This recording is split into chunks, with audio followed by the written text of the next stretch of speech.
Welcome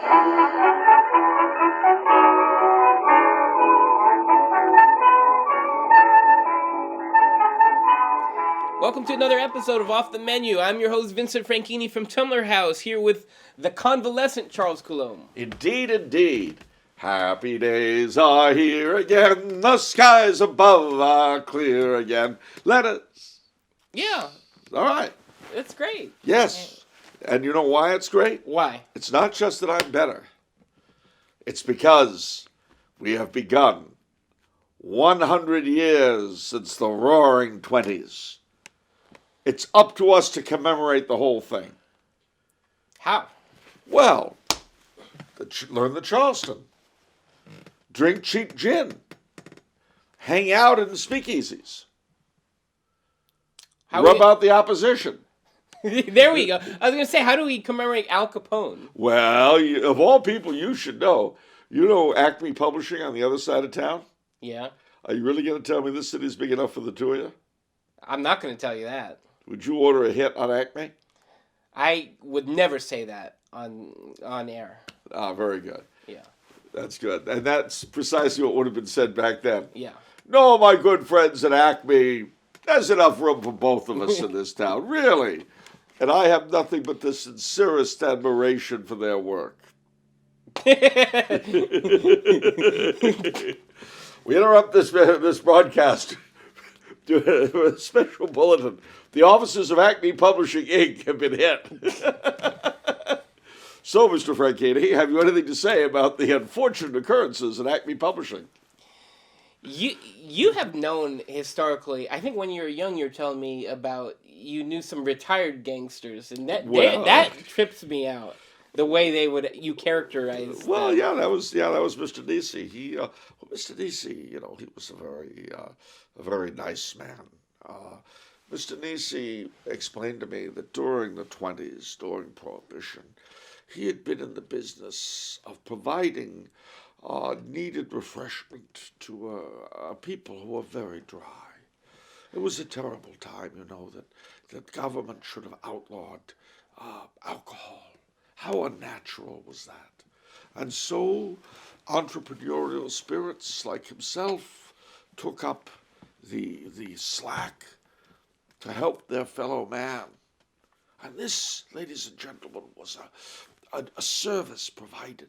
The problem was that there were other people in the same town who provided inferior product, inferior service. You see what I'm saying? And from time to time, there would be differences of opinion regarding distribution, marketing, this kind of thing. And from time to time, these disputes would become somewhat heated. Gosh. This guy's a piece of work. He was. He really was. Now, of course, he's one with the ages. He was a good Catholic at the end, God rest him.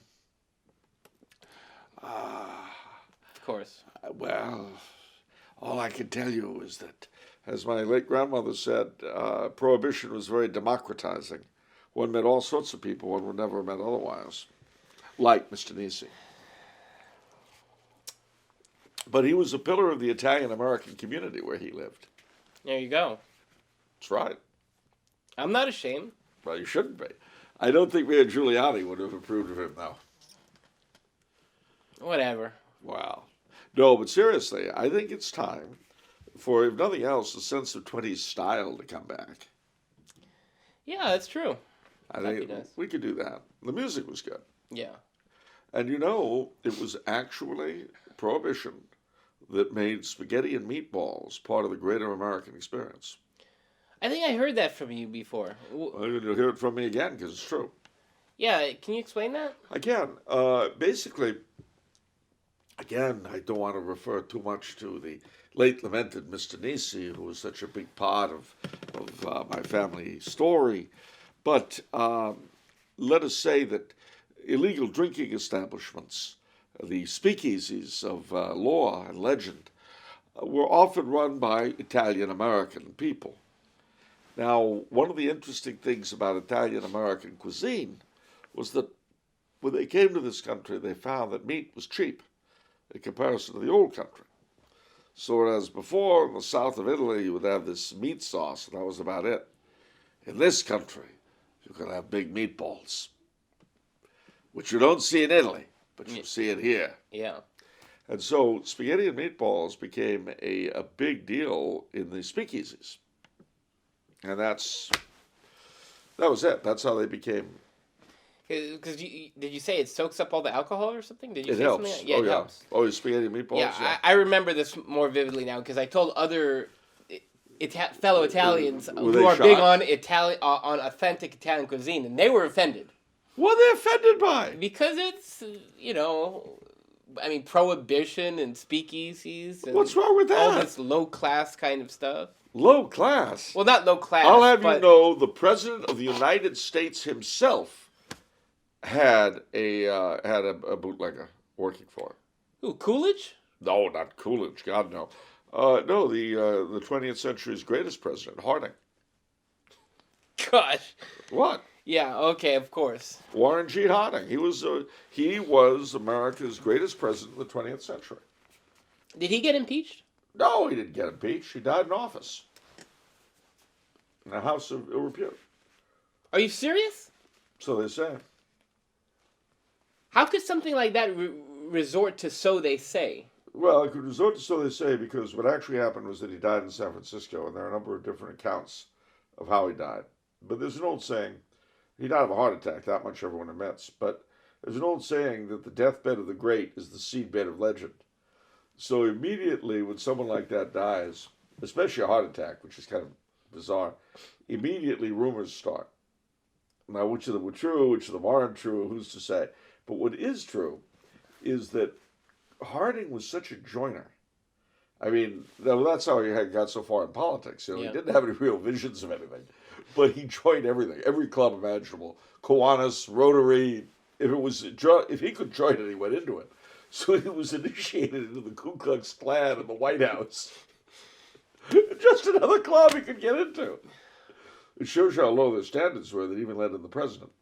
But he had his very own bootlegger. So you see. Calling it low class is a terrible thing. It's a disservice to this country and to the presidency of the United States. Thank you for that. That was really cool information just now, Charles. Thank you for that. Well, you're welcome. If you ever want to confuse people, if you're in Washington, go up to a ranger on the mall and ask to see the Harding Pyramid or the Harding Monument. What is that? Non-existent. Okay. Oh, but I've come to see the Harding Pyramid. I'm from Ohio, Warren Harding's home state, and I just can't wait to see it. It's like a pilgrimage site for me. Sir, there's actually no monument to President Harding out here on the mall. What do you mean? Of course there has to be. He was our country's greatest president of the 20th century. He put the pieces together after World War I. He pulled the country back together. Yep. Which was true. You know what his campaign motto was? What? Election 1920? What? Let us return to normalcy. I remember that. Yeah. I remember studying that. Yeah. Return to normalcy, yeah. The return to normalcy. He even made up the word. Because it's actually normality. There's no such word as normalcy. But it's better. It's better sounding. Sounds better, yeah. So I really have to give President Harding credit. I think he epitomized who we were at a crucial time in our history. His wife was a real battle axe. I like how you focus on all these, like, shady corners of American history that, like, no one touches. Shady corners? Like, you know, these avenues that no one goes down, these alleys that no one goes down. But they're wonderful. They're so illuminating. They help us understand who we are. They do. Yes. I'm thanking you. And I'm welcoming you for thanking you or something. Okay. No, I think that this is an important part of our history that I mean, especially in this next 10 years, we should be commemorating. I mean, November of 2020 will be the centennial of Warren Harding's election to the presidency of these United States. And I think he needs to be honored. Yes. Fair enough. People say, oh, Teapot Dome scandal. Yeah. Scandal schmandal. What? Like no other president has helped his cronies? Come on. That's true. Yeah. Look at President Clinton. He's lionized. I mean, he was nothing if not a cronyist. So what I'm saying is, if it was good enough for Bill Clinton, it's good enough for Warren Harding. Okay, you just got an idea that popped into my head. So, one of the points that you make in terms of leadership is you talked about Napoleon. Yeah. And how, that was bad. But then in less than 100 years, everyone's Napoleon. Yeah. And you 100 years later, everyone's Warren Harding. Well, no, I was going to get there, but because you did that kind of with Hitler in terms of, the... It's less than 100 years, but You know what, because he was vegan, he had all these things. And that everyone's supposed to be now. Yeah. Well, and it's true. But maybe Harding is... I think Harding might, I mean, talk about a visionary. Yeah.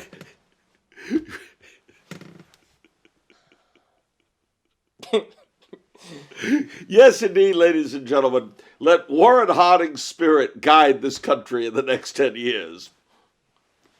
I think that's beautiful. It's a beautiful thought. It is a beautiful thought.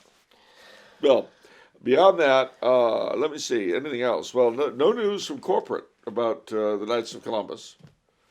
They're maintaining a noble silence. That's how you do it. Let me see. What else can I tell you? The Slap Happy Pappy incident. Oh, of course. Yeah, this was great stuff. New Year's Eve, for everyone who has been asleep since then. The Holy Father was, working the crowd as he does on New Year's Eve in St. Peter's Square, and an Oriental lady lunged at him, grabbed his hand, and he slapped her away. Yeah, everyone's seen it. Yeah, everyone's seen it. So, I have a few observations to make. The first is that obviously his opponents and people who feel they've been abused by him, of whom there are quite a few, look at his expression in the immediate aftermath of the incident, and that's the Pope they know. Not the smiling Pope, the Pope who hands out rosaries, the Pope who smooches up to newspaper people. No, that angry, nasty look on his face. For Catholics of a certain sort, that's the Pope Francis they know. And seeing it so starkly was quite exciting for them. Now, his defenders rushed to say, and I really have to agree with them, that, he's an old man. He was grabbed from mine. I mean, she gave him a real yank. Was it you, or did I read somewhere else about the sciatica? So it was actually probably painful. I didn't say it, but it probably was painful. Yeah.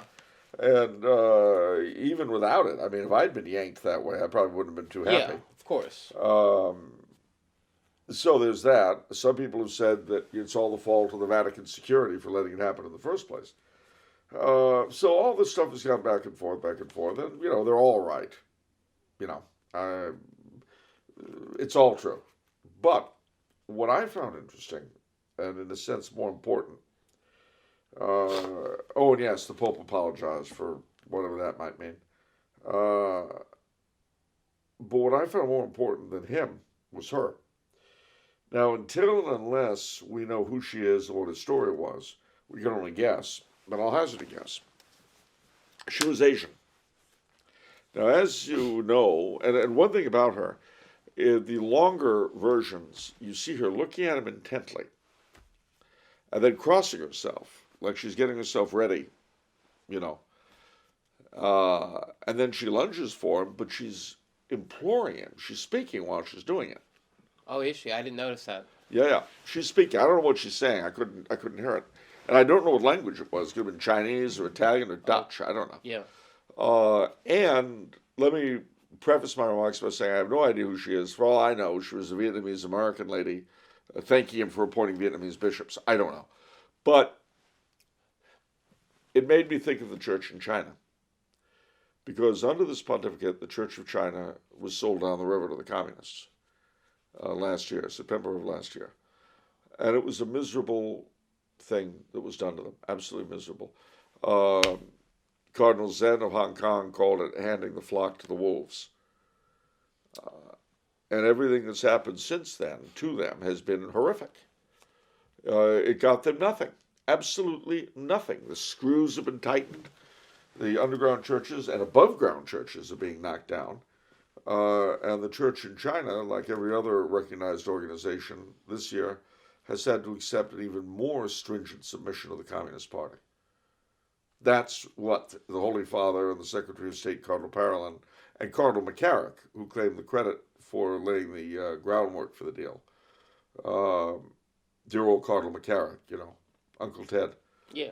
He, well, apparently he did for the whole country of China what he did for individuals. So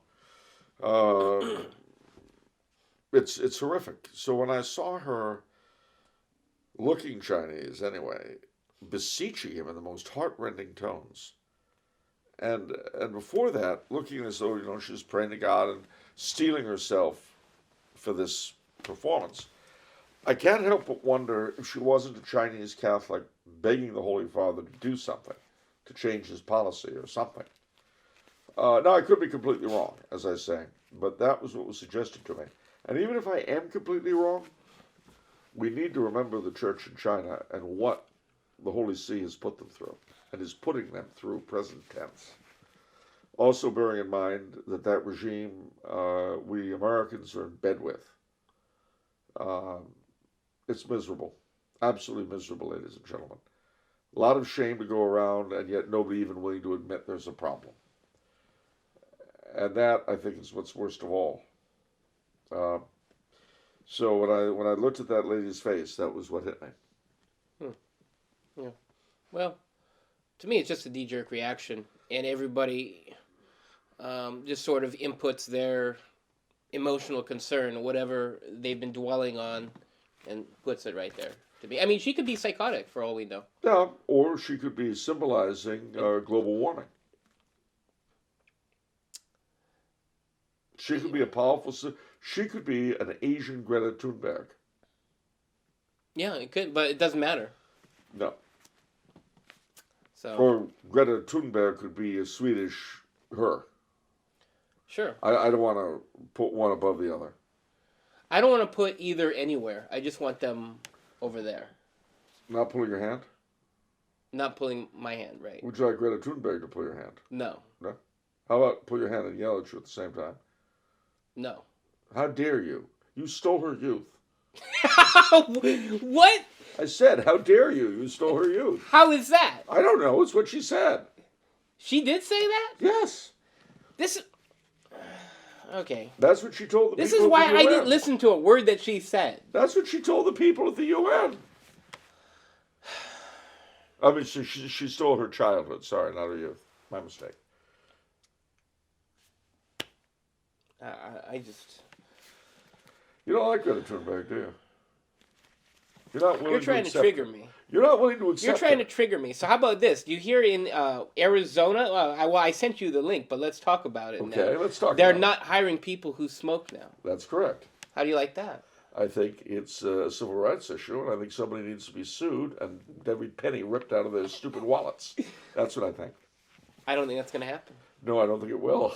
I think stupidity will win. But it's interesting that, Stupiditas omnia vinci. What I'm referring to is an article on LinkedIn, and it said smokers need not apply, as in these employers are discriminating against smokers. Yep. Of vaping and, I guess, just normal cigarettes and cigars and stuff like that. And they said it was for health reasons, but that's stupid, because why wouldn't they say obese people need not apply? Because surely that's even a more serious thing. Or gay people because of AIDS. Yeah. I wonder, though, they say vaping is forbidden. What about vamping? Girls who vamp. Remember the 20s centennial. So I think vamping girls should not be discriminated against. What is that? To vamp. What does that mean? Be very seductive and yet very hard at the same time. Hard-hearted Hannah, the vamp of Savannah. I'm not familiar. Yeah, you know, the kind of woman who leads men on and chews them up, spits them out, and moves on to the next. Heartbreakers. Okay. That's vamping. Would you be against a girl in the office who vamped? Yeah. Is that why you've kept them out of the secretarial pool? Yeah. Because I noticed there are occasional purges. We run a tight ship. What can I say? Are you going to hold that against me, No, Charles? no. It's not up to me to determine policy. I'm just saying that. You want a vamp girl in the secretarial pool? Does that excite you? Well, let's just say there's the old line. A woman like that could ruin a man if he were lucky. Oh, that's pretty creepy, Charles. Wow. Okay.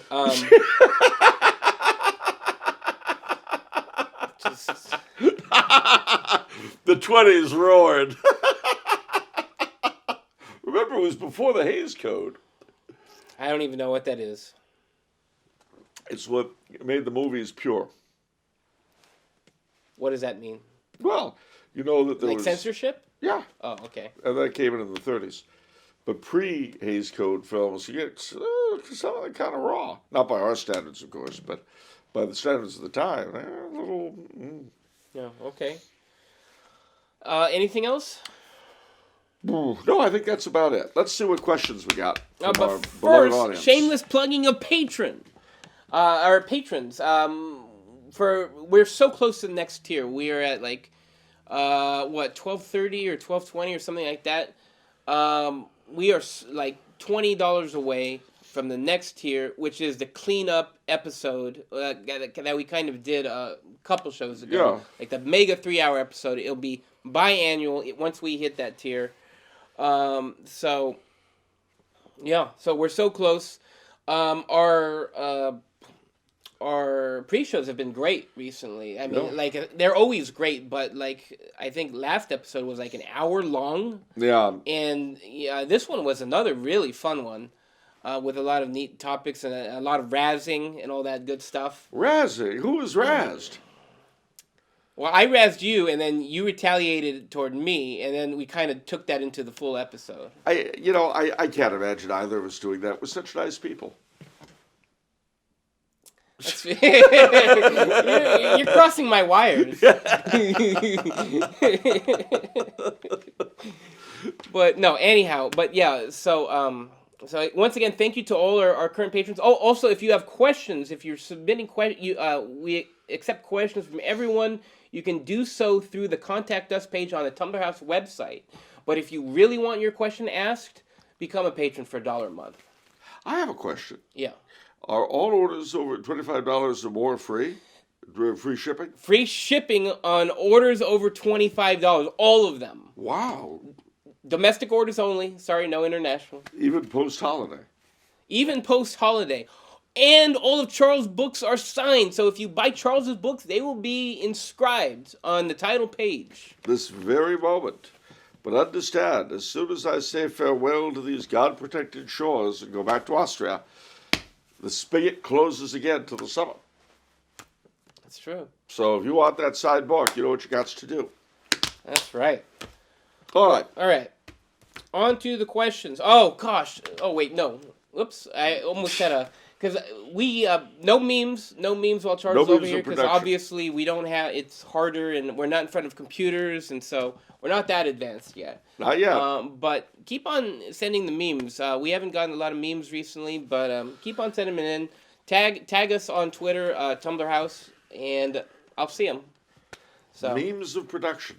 That's right. Nationalize the memes of production. We need to. Yeah. We need to. Comes the revolution, things will be different. What? That's what all the old Jewish revolutionaries, my parents knew in New York, used to say. Comes the revolution. Your parents used to say that? No, they didn't. Their old Jewish revolutionary friends did. They're Judeo-Masonic friends? I don't know about Masonic, but certainly Judeo, yeah. Well, okay. You couldn't be in theater in New York in the late 40s and the early 50s and not know a lot of people like that. It was just the way it was. Yeah. Yeah. They knew people who'd been blacklisted. I asked my father, I said, what would have happened if you'd been dragged up in front of the House Un-American Activities Committee and asked to name names? He said, I was never a member of the party. I'd have happily named names. That's true. How come? Yeah. Wow, that's interesting. Okay. But Dad hated the Reds. Well, good, because he's a red-blooded American. He sure was. Well, he fought in the war. tail gunner, like Senator McCarthy. Yeah. Okay. James sent in a bunch of questions. Oh boy! He All sent right, in James. 5, and these are older questions that were initially set in December before the British elections. Okay. In a matter of days, the British will go to the polls. It's already happened. Yeah. I've read of some on the dissident right advocating voting for the Labour Party under Jeremy Corbyn. The justification is that under a Labour government, things will get so bad that it offers the opportunity for a real order to emerge out of this chaos. This kind of thing is also known as accelerationism. I want to ask, what is Charles's position on this? Well, I'll tell you, I understand the impulse behind it, both the mental impulse and the emotional impulse in particular. Because I think it's more emotional than intellectual, although there is an intellectual element to it. I understand the frustration and impatience with things as they are, and sometimes just feel, smash it all down. Finita la commedia. Just end it now, and let's get on with it. Well, that's very tempting, but the problem is, the more that's broken, the harder it is to fix, the harder it is to rebuild. If everything is smashed, you've got to begin again completely new, and that's very hard. It's the more you can hold on to that's decent, the better, and the more uproarious things become, the harder that becomes. So I don't share it. I mean, my brother is very much that way. But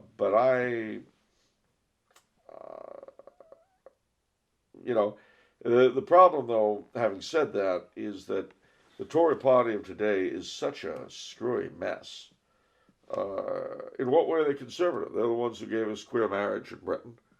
No opposition to abortion, of course. In other words, what's considered the social issues, they're absolutely nothing on. Banana oil, as you might say. What? Okay. All right. But the Labour, of course, are the same to the nth power. So you basically have morons versus idiots. Now, to be fair, Bojo seems a little bit different. And Rees-Mogg, who's a devout Catholic, and is probably the second most powerful Tory, he's a different kettle of fish. Maybe he'll be PM one day. But it's hard to say. Anyway, I understand the impulse behind it, but I don't share it. The way things are structured, it seems like whatever real order emerges would never be that lasting. No. Like, I mean, we've had good presidents. I mean, this is sort of the point. This is sort of the point with monarchy and sort of the political vision is, everyone's hoping, oh, well, what if we just need to get the right people in? The right and people you in, said, well, we've had the right people. We've had the right people in, but it doesn't change the system. Yeah. And the system continues its long, slow corruption and collapse. Yeah. In the British system, to be, brutally frank, the only thing that's worthwhile is the Queen herself, and she's always been she's far from perfect, unlike the rest of us, but she's always been a font of, if you read her, what she has to say, especially the Christmas speeches, she's always been a font of common sense. And you can't help but wish that common sense could be running the country and not the collection of whiz-bangs that actually do so. And you're kind of warming up to Prince Charles. Oh, I've been warming up to him for a long time. Yeah. I've read a lot of what he's written. He's far from everything I'd like him to be, but who is? His views on everything from architecture to education, I'm certainly behind. I don't think much of his views necessarily on population, but I'm not going to get better out of the Pope, so I can't expect it out of the Prince of Wales. I've said that so much, that hit me this past week where we, because there's been a series of letdowns, right, from like the Knights and Chick-fil-A and Hallmark and all these other things. But it just hit me this past week. How can we expect them to stand up when the cardinals or the Pope won't stand up. Well, as Geoffrey Chaucer said way back in the Parson's Tale, comparing the clergy to the laity, if gold should rust, what can poor iron do? That's exactly the line that I was remembering too, because it's so true. They're the leadership. They are the moral leadership. You're not going to get moral leadership from Walmart or Target or wherever weird place you're looking. It has to start in the church. These are stores. You know, one has to remember. Their business is profit, you see. Yeah. And not unlike the church. No. That's why Father Oblivion needs his records straight. Yeah. But seriously, for what he is, the Prince of Wales is about the best figure in public life in the Anglosphere you're going to find. Yeah. Is he everything he should be? By no means. Is he better than most? Oh, yeah. Is he better than anything that could conceivably replace him? Oh, yeah. Yeah. Okay. But he's a Freemason. No, he's not. How do you know that, Charles? Because it was a big deal when he refused to join the order. That's how. Oh, when was that? Oh, gosh, it's got to be 20 years ago now. See, traditionally, in the British royal family, a high-ranking member of the royal family will be the head of the Grand Lodge of England. Now, it's been the king from time to time. But, of course, Queen Elizabeth is not a Freemason because she's a woman. She doesn't belong to the Rainbow Girls either, the Order of the Eastern Star. Yeah. But, so the Duke of Edinburgh did not go into the order. So the royal protector right now of Freemasonry in England is the Duke of Kent. But what's ironic about the Duke of Kent is that his wife, the Duchess, is a convert to Catholicism, as is their son, Lord Nicholas Windsor, who is now the highest-ranking English Catholic layman. Okay, how is that going to work? Well, it means he's lost his rights to the throne, but it just is. Yeah. I mean, he's very active in pro-life stuff and so forth. So he's not at all quiet about his faith, Lord Nicholas Windsor. Good. So I mean, you know, there are rumors that both Edward the Seventh and George the Fifth converted on their deathbeds. Padre Pio maintained that George V had. Certainly he was euthanized, which was sort of interesting. Huh. Edward VII, the last clergyman he saw was Monsignor Vaughan, who was a friend of his. Edward VII was the first British king to go to Mass publicly since James II. He went to a funeral at St. James Spanish Place for the King of Portugal. And he was always very friendly with Catholics. And as I say, he struck up a friendship with Monsignor Vaughan, who was sort of the Fulton Sheen of England at that time. Interesting. He was very well known as a preacher and so on, and, you know, whenever anybody was interviewing somebody for the Catholic point of view, just like Sheen in his heyday, they'd always go to Vaughan. So Edward VII, when he was dying, by law, the Archbishop of Canterbury is supposed to be the last cleric to see him. But he said, get that hedge priest out of here and get me Monsignor Vaughan. So they brought in Vaughan. And then when Vaughan came out of the death chamber and into the street, the newspapermen were all over him. And they said, well, you know, what happened? What happened? And all he would say is, it was all very satisfactory. Which, for a priest in that kind of a setup, can only really mean one thing. Mm. But, at any rate, who's to say? I wasn't there. Okay. It was once said that the Anglican Church was the Tory party at prayer. Once upon a time. These days, the British Conservative Party leave a lot to be desired. Once advocating for Christian morality, nowadays the only allegiance they seem to have is to the market. Yep. Okay. The first question relating to that. What are Charles' thoughts on Margaret Thatcher and more broadly the Thatcherite neoliberal ideology that the Tories are so taken with? Well, firstly, you have to differentiate between Maggie's personality and that neoliberalism. The neoliberalism I don't really care for. precisely for the reasons you mentioned. It's all about the market and forget the morals. Maggie herself was very much a Reagan-esque figure in the sense that she was a breath of what had made the country great.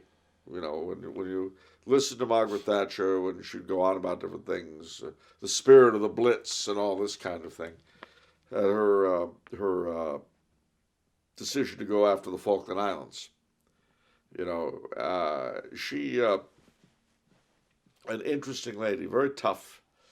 It was marvelous to watch her in Parliament because she just didn't take prisoners. How come, like, Hillary never cited her? Like, oh, the British did this a long time ago. It's about time United States. Well, because Maggie, she had brains, which again, Mrs. Clinton was sort of a different kind of character. Yeah, different, yeah. Different. And, I mean, she epitomized, Margaret Thatcher was much more Reagan in drag than she was Hillary Clinton. Okay. And she certainly... I mean, again, I remember the famous statement when they were going after her hammer and tongs, and she just stood there in Parliament and said, "The lady's not for turning." And well, okay, showed them. I remember when she was elected Prime Minister in '78, and you got to bear in mind, she came in when Britain was at a very low ebb. I had been there, actually it wasn't '78, sorry, it was '80, I guess. In '79 I had been there under the previous Labour leadership, and they had strikes constantly on everything you can imagine. Anything that could strike would strike in those days. And there had been a garbage strike that went on endlessly. Well, when you come in to the city of London, which is the square mile at the centre, there are these statues of dragons that show you're entering the city. These things were up to their necks in trash. I mean, it was the most horrible thing you can imagine. It was a very, very dreadful time. And so Maggie came in promising to break the unions. They're not going to hold this country hostage anymore, which is what they would do. Yeah. If they didn't get everything they wanted, everything came to a halt. So Maggie came in and said, "Oh, no, we're not doing that anymore, gang. No. Bad touch." And she was like a national nanny. She slapped hands. She said, "You're bad. You go to your room now. Face to the wall." I know. Look at the wall. And that's how she was. Okay. She was tough as nails. And, her social policies alienated a lot of people. Well, the sad reality of life in Britain is that they had tons of giveaways and very little coming in comparison. Well, we can't work that way. You can't operate that way. Now, that could go too far, you see. I think in some ways, for instance, the nationalization of certain things like transportation was probably something of a mistake because the quality went down. The whole point, you see, I think that whether you nationalize something or you privatize it, what are you really trying to do? Neither of these should be ends in themselves. Yeah. What you're trying to do, one hopes, is provide the best possible service at the best possible rate you can. That is what you're aiming for. Now, in some things, it makes more sense the government should run it. But other things, that makes no sense at all. Yeah. So in Britain, Labour had, they nationalized coal mines, they nationalized all sorts of things, which should never have been nationalized. But the reaction was to privatize everything, which was probably also not a good idea. I don't think it's wise being too terribly doctrinaire in these areas. Yeah. What works best in this particular case? Yeah, because I myself jumped back and forth. I was very against. Now, in California, we used to have nationalized the utilities, right? Well, government utilities, yeah. Yeah, but then Gray Davis switched them, and then all hell broke loose. They sure did. I never forgot that. That was like 20 years ago now, I think. It was. And Gray Davis lost the governorship partly over that. Yeah. But one of the sadder defeats for Arnold, his successor, was over the unions. Because if you remember, see, as things now, like, for instance, if you're in the teachers' union, all right, Yeah. the teachers' union will take out X amount of money from your dues. They'll charge you to support usually Democratic, liberal candidates whom you yourself may not approve of. But by virtue of belonging to the union, you're stuck financially supporting these guys. Yeah. Now, but in theory, you're getting higher wages. Emphasis on theory. You're also getting higher taxes. And you're also getting, no abortion left behind. No weird marriage not prescribed. That's what you're getting. So, if as an individual, you don't want to pack those people, why should you have to pay for it as the price of getting a job? Yeah. So that was what Arnold tried to push through, and he was defeated. Yeah. And that was, once that happened, all the fight went out of him. He just, he was there as a sort of bobblehead decoration. It's too bad. Well, it is what it was, but... But, so, unlike Arnold, Margaret Thatcher beat the union. She sure she did. broke them. She broke them. She broke all her opposition. And again, it's, she's a shopkeeper's daughter. And yet, she was an amazing creature. Absolutely amazing. I can't say I liked everything she did, but when you consider, A, that she was a woman, in a setup that was very exclusively male. Secondly, that the opposition to her was so, it was as bad as the Trumpsters. Really? Oh, that's hard to imagine. She was absolutely hated. But the lady's not for turning. She decided she knew what the story was, and if you didn't like it, too bad for you. And you could jump up and down and yell and shriek and call her names. She didn't care. Okay. What are Charles' thoughts on the High Tory Enoch Powell? Oof. Well, Enoch Powell's major claim to fame, he had others, but his major claim to fame was a speech he gave in 69, 70, something like that, the famed Rivers of Blood speech, in which he said that unlimited immigration to the United Kingdom would one day result in rivers of blood being shed. He prophesied that immigration of that sort would cause all sorts of horrible strains to British society, and I think he was right in a lot of ways. Now, he was denounced as a racist and all this kind of thing for it. But looking at things are as they are now, I think you'd have to say that so far he's proven right. I hope it doesn't go as far as he feared it would in the end. The rivers of blood should kind of... I would rather not see that, frankly.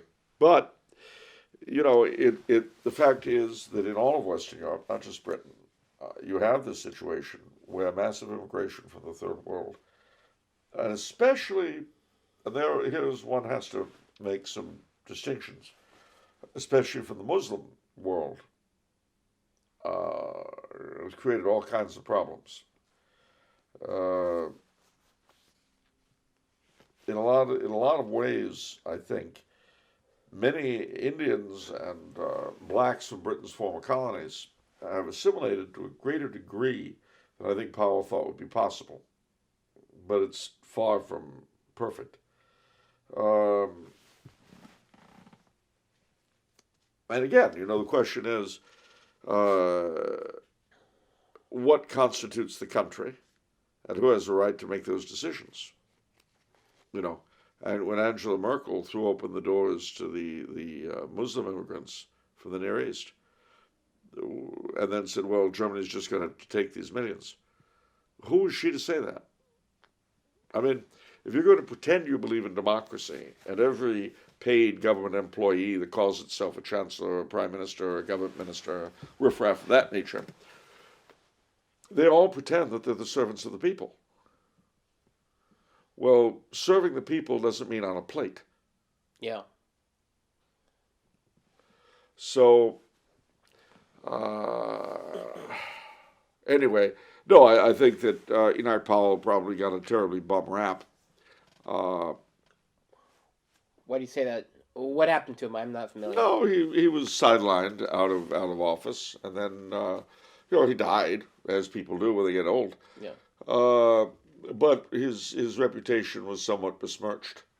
He's the racist, and so he wasn't racist. He called it as he saw it, and of course we live in an age that simply doesn't allow that. Honesty is not a good policy for us moderns. Yep. All right. Does Charles have any hopes for a real Christian conservatism to develop in the United Kingdom? Are there any shining lights at the moment? Well, yes, I do.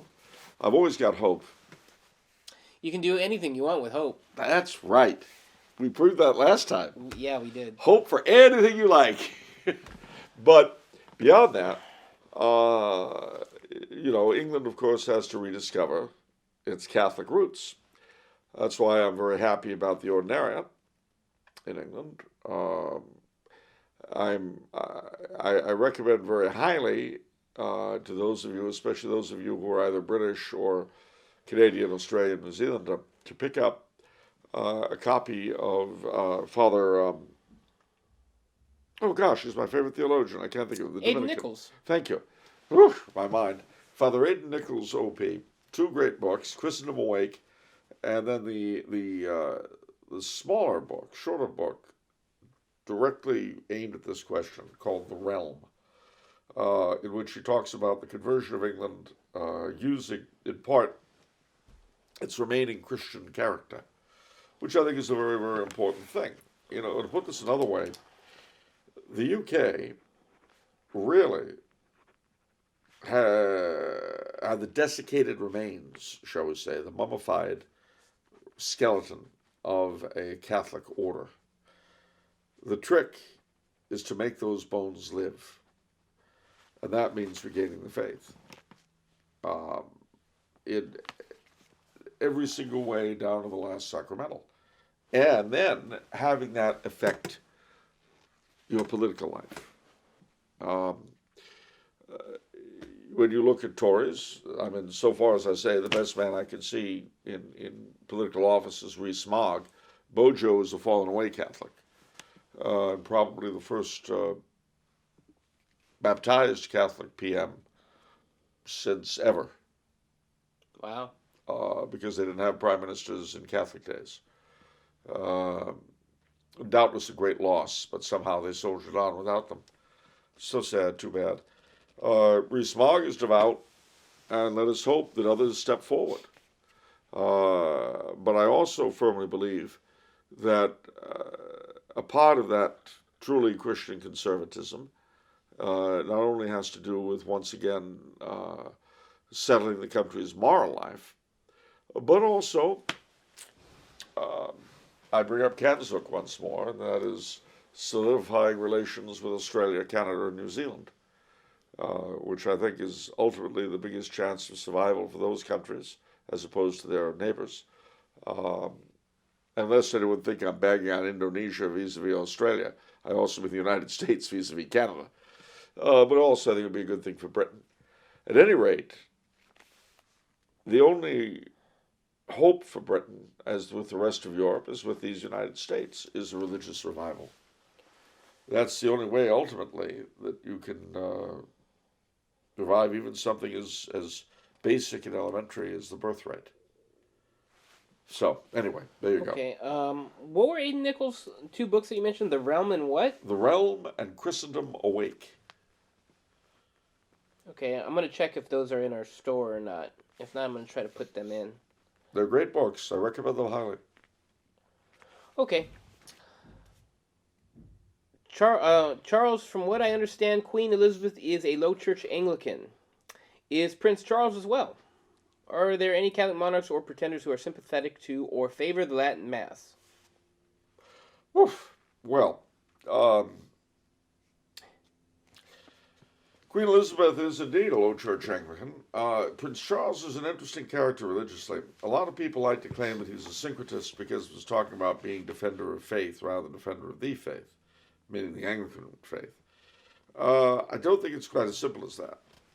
He certainly is an admirer of St. Catherine of Siena. He attacked Henry VIII in writing for breaking with Rome. He definitely sees the major problem today as being between secularism on the one hand and belief in general on the other. Now, that sounds a little peculiar to us Catholics, but it has to be borne in mind that it's a regular theme of conservative thinking, non-Catholic conservative thinking. You'd get the same thing out of Reagan and Eisenhower. I was going to say Eisenhower. Yeah. They're... Same thing. The other thing, too, is that Prince Charles has to deal with the fact that whatever we think of immigration and so forth, when he becomes king, a lot of his subjects, over whom he has to exercise some sort of fatherhood, will be Muslim, will be Buddhist, will be Hindu, because of that immigration that Enoch Powell was so afraid of. So how do you adjust to that? In Austria-Hungary, Franz Joseph, with the permission of the Pope, like all the other Habsburg emperors, was actually the head of the Protestant Church. And he was also the patron of the Jews and Muslims in Bosnia. There's a very famous story of Emperor Franz Joseph at the bridge of Ischl in the Salzkammergut. And he and a couple of his subalterns were walking across the big bridge at Ischl, and a group of Jewish men were walking toward them, 2 or 3 laymen and a rabbi. So the laymen drop to their knees when they come by the emperor. But the rabbi turns around, turns his back to the emperor, slaps a hat on the back of his head, and starts rocking, pulls out a book, and starts chanting and rocking back and forth. So the 2 subalterns are going to grab him for the crime of lèse-majesté, offending the emperor. Yeah. But insulting the emperor. But Franz Joseph stops them. I'll tell you later. Once they get across the bridge, he turns to them and says, that rabbi, he says, you don't understand Hebrew, but I do. That rabbi was reciting their prayer for the emperor. And if you thought I was going to let you interrupt him doing that, you're mad. Wow. So the thing is that the monarch of a multi-confessional country has to somehow make some sort of provision for those subjects who don't share his particular religion. How do you do that? Well, it depends on when, where, and how. It's interesting that James II was the head of the Church of England with the permission of the Pope, and actually had an Anglican coronation ceremony, again with papal permission.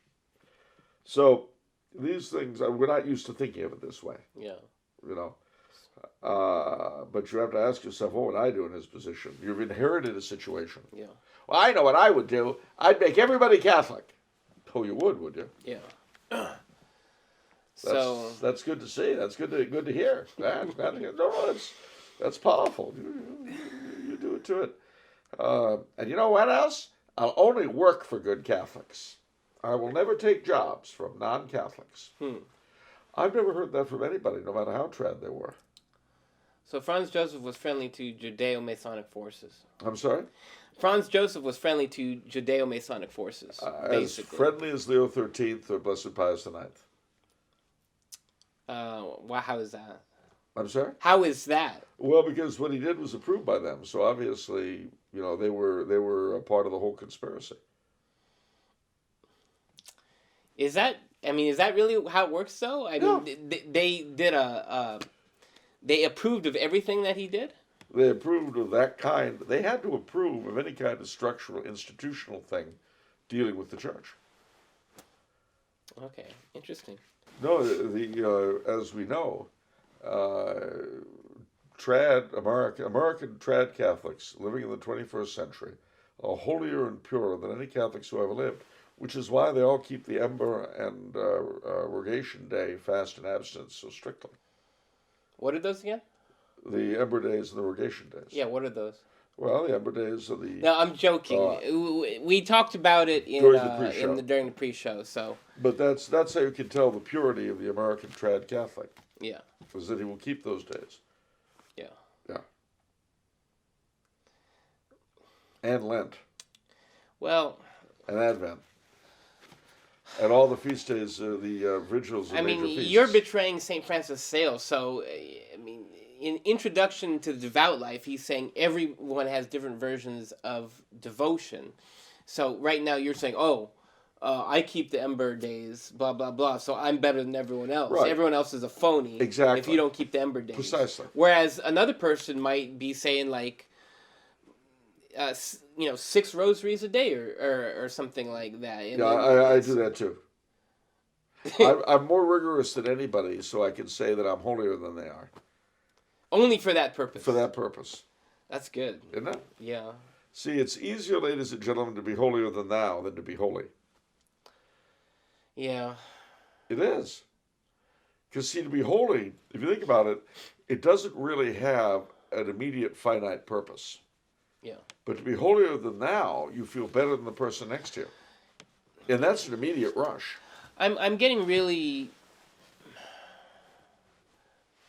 I'm really slowly disconnecting from social media, particularly Twitter.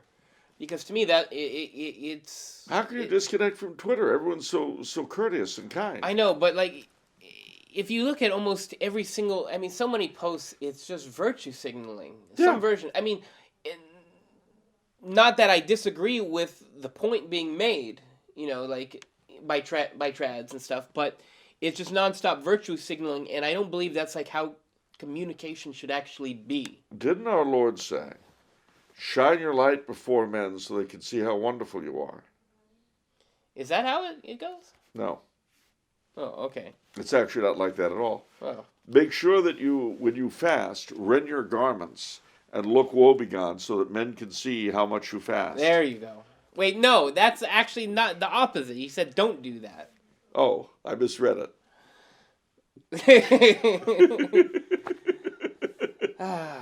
Didn't he say, I would that you were lukewarm, for if you were hot or cold, I'll vomit you out of my mouth? I misread that one too, huh? Gosh. Okay. See, what I managed to do is to be very rigorous and lukewarm at the same time. Now, you see, what you need, we need more people like the heroic, the hero for the affiliate that we had a long time ago, where he brought in a $250 order or so, and then he got all the commission, and then he bought books from Tumblr House. And he did that, and he did all of that without bragging to a soul, and I'm not going to rob him of his eternal reward for that, see? Because he didn't proclaim it, look how great I am. He just is great. You see that?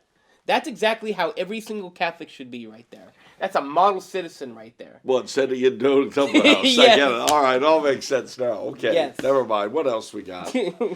Obviously, this conversation went off the rails. What else we got here? Second question from Brian. What are some good Royalist songs? When the King enjoys his own again. Anything Jacobite. Of course. Some of the old French Royalist songs are great. Les Bleus Soleils and all that. And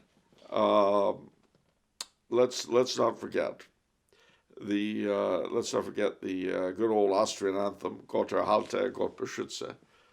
Naturally, yeah. Unser Kaiser, unser Land. And the Spanish Carlos song. Of course. And what? No, these are all classics. They are. And there's actually a YouTube channel called, I think, Forgotten Country, or For King Country. Yeah. And it's nothing but Royalist songs from all over Europe. Yeah. I think you even have a few selections from Far East Asia or something. Anyway, there you go. Okay, I think a bunch of questions from Peter. Hello, Peter. What do we got? Dear Charles, Alexander Solzhenitsyn once wrote, quote, I saw that Franco had made a heroic and colossal attempt to save his country from disintegration. With this understanding there also came amazement. There had been destruction all around, but with firm tactics Franco had managed to save Spain, to have Spain sidestep the Second World War without involving itself, and for 20, 30, 35 years had kept Spain Christian against all history's laws of decline.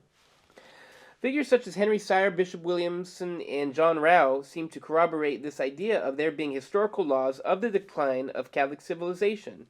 Usually the beginning of the decline is posited as the end of the High Middle Ages with nominalism and a descent from there into naturalism, secularism, materialism, and all other myriad heresies that abound today. What is your take? Is there a historical law of decline all the way until the Antichrist, or can we arrest, slow down, or even reverse this decline? Brother Solzhenitsyn, can you hear me? No? That's fine. All right. Well, to answer your question, yeah, I think there are such laws. I don't think they're written in stone. I think that there's simply what happens as we follow the path of least resistance. As you put it, we were discussing other things earlier, the river going downhill. Yeah, it's easy to just... Easy. From time to time, however, people do stand against it. And sometimes they win for longer periods, shorter periods. King Arthur, Charlemagne, Franco, Salazar, Duplessis, and then seemingly, inevitably, the darkness swallows them up again. And of course, too, many people fight and are apparently defeated, but their efforts lead to something else that they couldn't have foreseen. Yeah. So what I think is the question under the question is it worth fighting? Yeah. And the answer is yes. It just, don't be surprised if you don't get what you think you're fighting for. You get something. And you may not see that something, but it's worth fighting.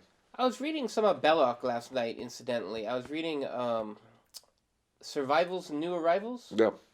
And he was talking about the seeming inevitability of the forces at war with the church. But he cites out, you go through stages of that. Yeah. Like, oh, everyone thought this was going to rule, but then it went out. It went out. And the fact is that most of the church's opponents have sooner or later themselves been destroyed. Yeah. And the church has moved on to the next catastrophe. Yeah. So fight as hard as you can with whatever you have. That's all any of us can do. And pray hard. Okay. It's funny how that's like the question and what we're talking about is like the actual opposite of Desjardins. How everything is approaching perfection and being united. It's funny how that works out. Actually, it looks like kind of the opposite of what you're saying. Things are going downhill, not up. Well, I mean, that's the whole problem with evolution, is the notion that things are getting better and better. I remember when I was being taught about evolution in Catholic school, and Sister was going about how the Cro-Magnon man was taller than we are, stronger than we are, had a bigger brain case, was probably smarter than we are, lived longer than we are. And she's going on, I said, that doesn't sound like evolution. It sounds like devolution. Yeah. We've devolved from that. Yeah. If we're stupider than he was, weaker than he was, we don't live as long as he does. We didn't evolve. We decayed. Well, yeah. And now there's the argument that DNA as a whole is slowly decaying. I don't know how true that is, but it's something I've heard. Well, I mean, it's also too. I mean, with human beings, it kind of showcases this in idiocracy in parts. But the mega smart intellectual people are not reproducing. It's the dumb, poor, crazy people who are reproducing. So how in the hell is that evolution? President Camacho. Exactly. So. How is that citing? How is that? Oh yeah, this is evolution in action. How is that possible? Well, I mean, mutatis mutandis. You look at our own system just in the States. In the 250 years or so we've been around as an independent nation. You look at the quality of statesmen in every generation, and so it's a long decline. Yeah. Now, I mean, my gosh, the best the Republicans can come up with is the Trumpster. And the Democrats have unloaded the sideshow. So the bearded lady, the geek, the pinhead. Yeah, you just reminded me of the thing talking about the Trumpster. What do you think about the missile? We killed. Oh yeah, that got to be Dade. Now that was Now who was I listening to? Who's the governor of? Who's Haley? Oh gosh, who's the governor? She was former governor of North Carolina or Georgia. Haley. Haley Mills. I forgot. What'd she have to say? I forgot. I think she's part of the administration now. But anyhow, it seemed like it was a response to Iran planning to attack America, and it was basically a terrorist situation. So I don't know. I don't know. I'm just. I don't know either. It's funny though. This is like the Pope Francis slap, kind of a little bit, where all the pro-Trumpsters are going to defend Trump, not knowing anything, and all the anti-Trumpsters are going to go after him, not knowing anything. And the sad truth is, I don't know. Yeah. So we'll see. I guess. The one thing I can say, I saw a nice meme. I forgot. I think it's one of the fans of the show. I forgot. But it compared what Obama sent to Iran, which was, remember the unmarked bills? Yeah. Giant, like billions of dollars of unmarked bills, which seemed to coincide with hostages being released. Yes, very odd. But he denied it. So you have that where Obama's sending money, but then for Trump, it's a missile. Well, that does show a difference in, a little bit different style. Yeah, a little. Gosh, I don't. That's true. I mean, they're both kind of like extreme, but. All I can tell you is that 40 years ago, we greased the skids, thanks to Mr. Carter, we greased the skids for the Shah, in Nixon's immortal phrase. Talk about the gift that has kept on giving. Yeah. Those 40 years. Yeah.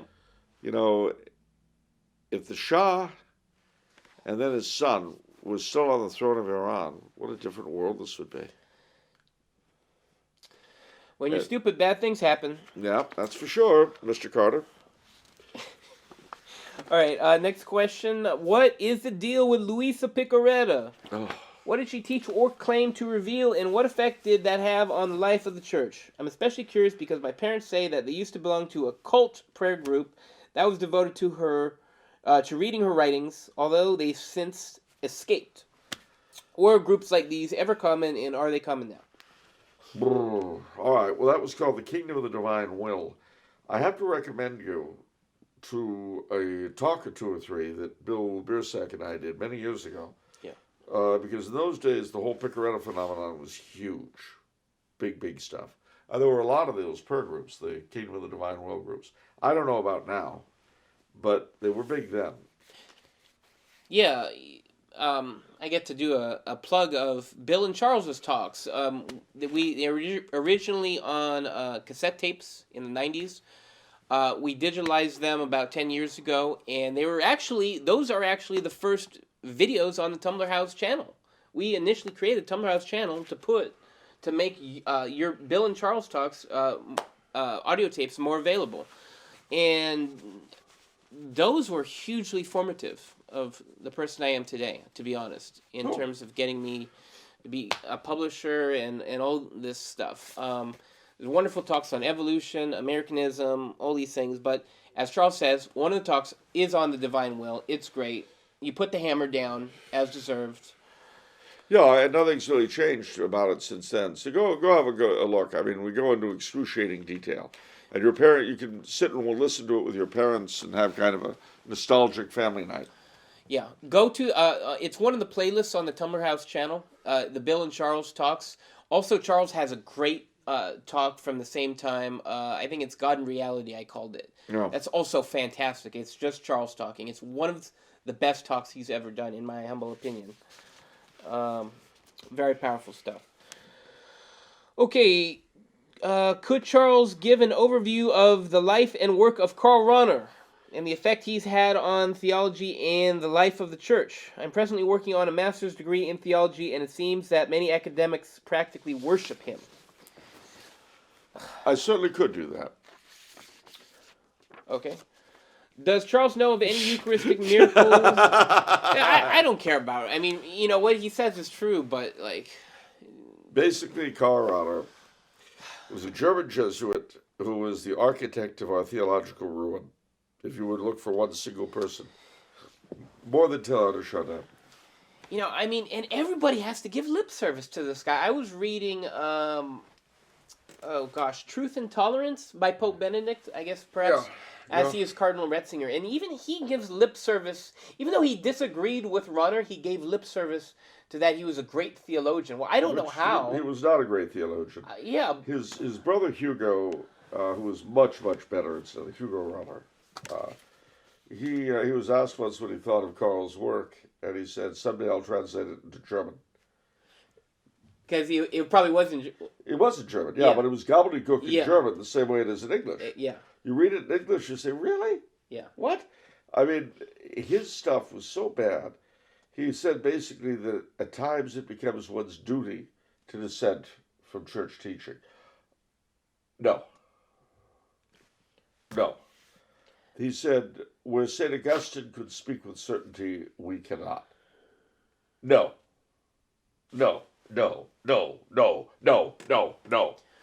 And that is what I have to say about Karl Rahner and all his works and pomps. What? No.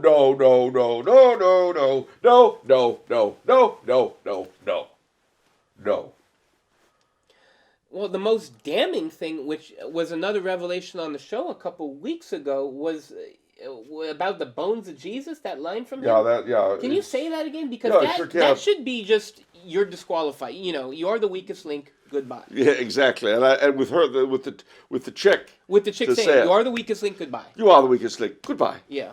She was tough. By the way, she modeled that on a nun who taught her.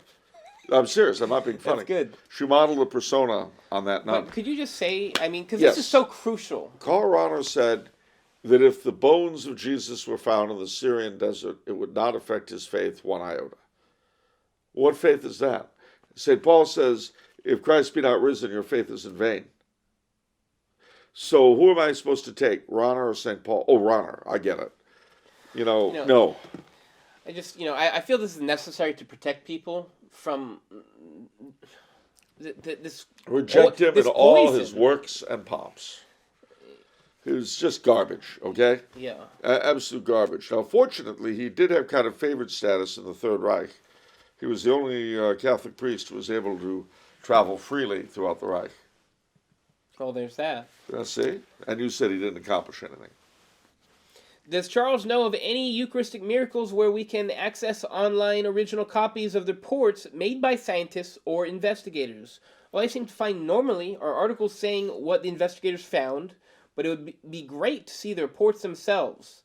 Many of my unbelieving friends who are interested in the faith are asking for more information in this regard, so any direction would be much appreciated. Okay, the answer is not directly, but it seems to me, I've read a book on Lanciano, the miracle of Lanciano, that went into great detail quoting the reports. As far as both Lanciano and the 5 or 6 approved in the past 25 years, 2 in Poland, 1 in India, 1 in Mexico, I think 1 in Argentina, and 1 in Venezuela, most recently, Betania. Look them up online, go to the shrine websites, because each of the approved ones have a shrine now, and contact the shrine on the internet, and ask just that question. Is there any way we can access the reports, or have you considered publishing them so that people can look at them? It may very well be that they are accessible, I just don't know. So. I would like to supplement that with one important thing that a lot of clergymen have said, rightfully, which is you have to be careful when you put God in a petri dish and you've got the microscope and it's like, oh, okay, well, let me verify that this stuff is happening. Because, see, you're the scientist and God is your experiment. But that's not how it works. No, but what's good about these things is that, with the exception of Lanciano, I think they probably did know what they were dealing with. With all the new Eucharistic miracles, the Church routinely sends them to be examined. The reason why they do this is because there are certain things, kinds of bacteria and so on, that mimic blood. Okay. So what they do is when something appears to be bleeding, say a host, they have it withdrawn from circulation, sent to a lab, but the lab is not told what they're looking at. That's extremely important. They're simply asked to report.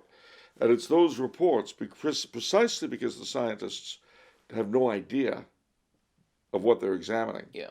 That's what gives it its importance. So, for instance, in the one case where the bread and the flesh were sort of candy caned, Right. they saw that it was human flesh and bread candy caned. Yeah. And you can't do that. That's not possible. That doesn't happen. Yeah. How do you do? What is this sample? Yeah. The other thing too that has emerged from these kinds of reports is the fact that it's all the same blood type. Right. And it's in modern blood miracles at Lanciano, which is 800 years old, on the Shroud of Turin, on the Sudarium of Oviedo. It's all the same blood type. But to make it even worse, in all those cases, they can't chart the DNA. You know why? Why? To chart DNA, the DNA has to have 2 strands. This stuff only has 1. There's no paternal DNA? No paternal DNA.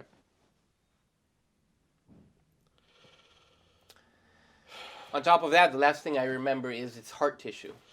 When it's flesh, yeah, it's always heart tissue. Yeah. So it would be it's a different thing when like the people who dealt with the Shroud of Turin went out to try to debunk it. That's you're putting God into a petri dish. But the very fact that they make a point of keeping this stuff anonymous and letting the scientists tell them, because remember, for every one of these things, it's a weird deal like this. Yeah. You've got Lord knows how many samples of bacteria aping blood. Yeah. So the church authorities, well, I mean, again, it's like with the miracles of saints. Nowadays, they always use non-Catholic doctors to verify them. Always. Yeah. So I wouldn't worry too much about that, but I do have to say, and again, it's hard to know if what I'm about to tell you is true. Because for reasons that'll be obvious in a second, who can say? I don't know if there are more of these miracles now than at any other time in history, because there have been a lot of them throughout history. Yeah.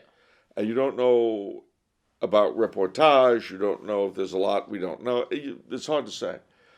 But I will say that if there are more now than at any other time, I can understand it. And I can understand it because never, given the problems we have in the leadership of the church and in the sheer hostility of the world, never has there been more of a need for this kind of thing. Right. And in terms of bringing people to the church, I read on the pamphlet the number one reason for converting is people want the Eucharist. Yeah, yeah. And notice that all of these things ultimately are Eucharistic. It's the center of the church. Yeah, it's what it all boils down to. And you know yourself, I mean, it's a funny thing. I suppose mystically inclined people are different, but if you're not, it's not that you'll notice a big difference when you receive the Eucharist necessarily, but try going without it. You know, if you're used to going every week or every day or whatever, try going without it, and that's when you notice the difference. I do. That and, to be honest, confession too. Yeah. I wear down. I need, I don't know, you just wear down to me. That's the best I can describe it. It's true. You get tired. Okay. And we got any questions left, or was that it? That's it. All right, no more questions. Time for the book. Oh, boy. What do we got? Spiritual Exercises of St. Ignatius. He was a saint, wasn't he? Yeah, he was a saint. Ah, yeah. I see. All right. This actually, we haven't talked about this book, and I apologize because we've gotten a lot of questions on spiritual reading, and I've always forgotten this one, but this is actually one of the first books I read, and that really, really inspired me. Yeah, because I think there's a brief biography in the beginning, too. I like St. Ignatius's biography a lot, and his conversion. But okay, so this is not a typical read. This is kind of the way it's structured. It's supposed to be done in a retreat setting. That's the best way it's done. But you can do it yourself, and you can give it a go in person. That's what I've done. I hope to do it this Lent again as well. But this is an incredibly important book. This is actually probably one of the most important spiritual books in the world, in my opinion. Certainly Because this is something that we have completely lost and that we need so badly. You know, everyone's talking about masculinity, but we don't know how to get it back. At the same time, everyone's complaining about the Jesuits. And I think that sort of prevents them from looking at what St. Ignatius did, what the Jesuits were about when they were great. And this is it. Yeah. And as my brother said, I'll never forget what he said about it. He said, if only we could bottle this book. We just convert the world en masse, because it turns you into a fervent Catholic. To give you an idea, now I've read this I think more than 10 years ago or so. So I don't remember it as well. I'm gonna try to read it this Lent, but I remember there's 4 steps or 4 weeks, and I remember one of the first steps. It was about focusing on purging yourself from inordinate attachment. Ooh. And I've always joked that I've never passed the first step. Well, I'm stuck at that. I'm still trying to purge myself from my inordinate attachments. But it tries to give you an honest guide of how to look at your venial sins and what is causing you, what attachments are causing you to sin. But it has powerful meditations too. One of the meditations I remember that had a big effect on me was to picture the world and all the people in the world. And now picture the good people in the world. All right. What are they doing? What are the types of things they're doing? Picture the Holy Family. What are the rhythms that they're doing? How do they act? What's going on? What's their lifestyle? Now picture all the evil people in the world. What are they doing? They're killing, murdering. Everything is vainglory. And, so you have these two images that are very powerful. And one of the things that I think that came from that for me is to embrace the being a nobody. Because that's one of the motifs of the Holy Family, if you think about it. They're all nobodies. Yeah. They're doing all these things in perfect humility. They're not, they're not in front of microphones. They're not in positions of power. No. I mean, and even the other greatest saints, Saint Anthony of the Desert, Saint John the Baptist, they're not in front of microphones, No, that's true. Which goes back to what we were saying about earlier about not broadcasting your almsgiving and your fasting and so on. Yeah. Which, of course, our Lord is very much against.